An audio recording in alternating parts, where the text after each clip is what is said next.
Welcome to the October edition of Upfront and REAL, brought to you by Ohio Cooperative Living Magazine. I'm Karen Whitney, Director of Communications for the magazine and also Ohio's Electric Cooperatives. With me today is Pat O'Loughlin, our President and CEO. In your column in the October issue, the Upfront column, you're talking about resiliency of the business model of electric cooperatives. They've been around for 80 years. We hope many, many more, but they're all across the country now. What is it about the not-for-profit electric cooperative business model that makes it so resilient, do you believe?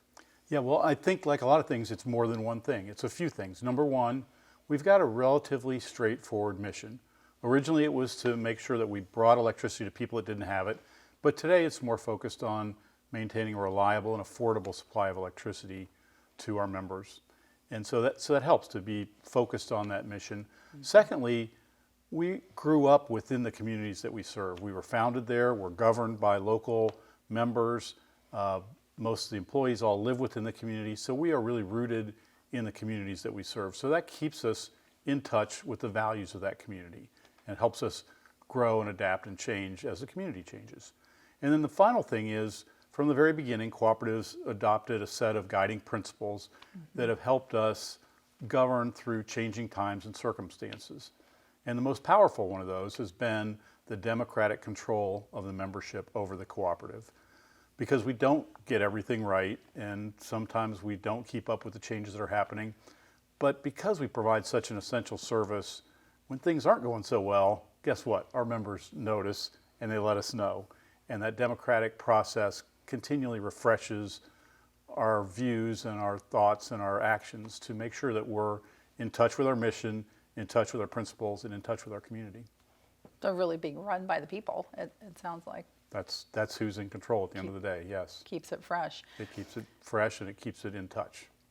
You know, when we hear the word resiliency these days, it seems like you're hearing about the electric grid, how resilient is the electric grid in our country, and which is not part of the cooperatives, but certainly where the power goes that we generate and how our members receive the power as it's distributed to their homes and businesses. How resilient is the electric grid today, or is there concern there? Yeah, unfortunately there is some concern. And resiliency is one of those terms that I think gets misused a lot.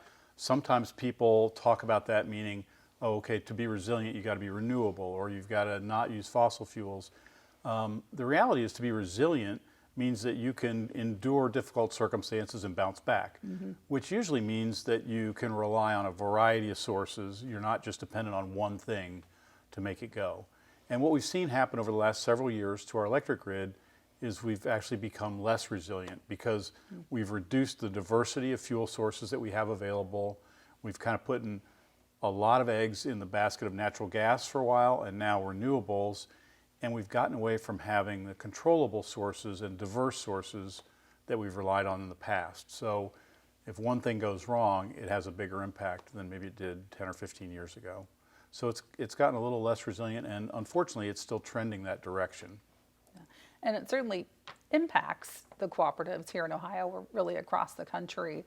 What do you think is the biggest challenge facing our cooperatives today, that business model today? Yeah, I think really the biggest challenge we have is that we don't control everything. You know, there's a lot of bureaucracy that controls much of what we do, both in terms of environmental regulations that we have to comply with, and also in terms of the market rules that we have to comply with as being part of this interconnected grid system.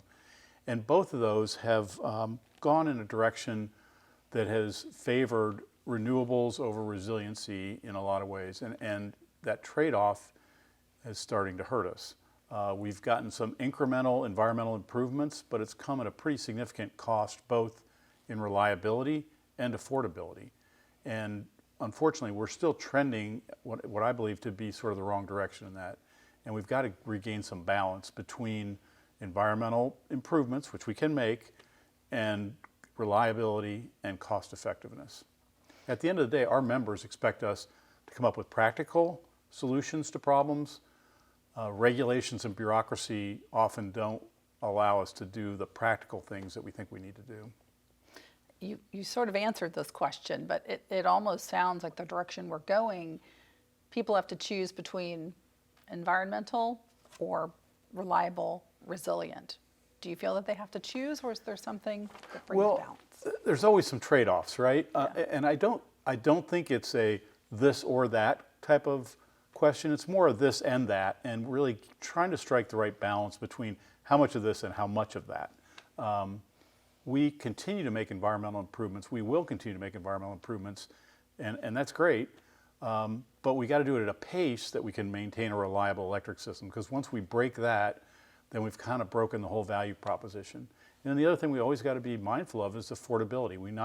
Electricity costs have gone up some. They're going to continue to go up in the future, but we got to do things to make them as affordable for people as we possibly can.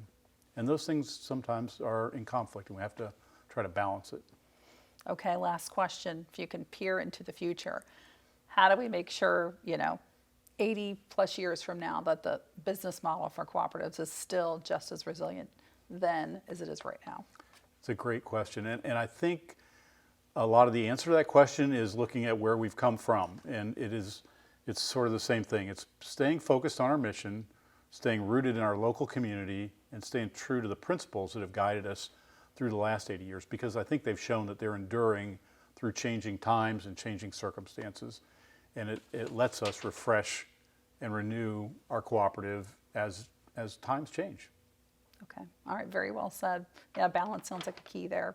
Thank you, Pat, as always, for talking to us. Anything you'd like to say to our audience before we sign off here? Well, just that, it's really a joy to work for the Electric Cooperative Program. We've proven that this governance system that we've set up, that the principles that we use, that the mission that we have serves the people in our communities well. And I think if we just stay true to those guiding principles, we're going to do a great job, not only today, but well into the future. And it's really a pleasure to work in an organization that's so well focused on the needs of the people that we serve. All right, thank you very much. And thank you for watching this episode of Upfront and Real.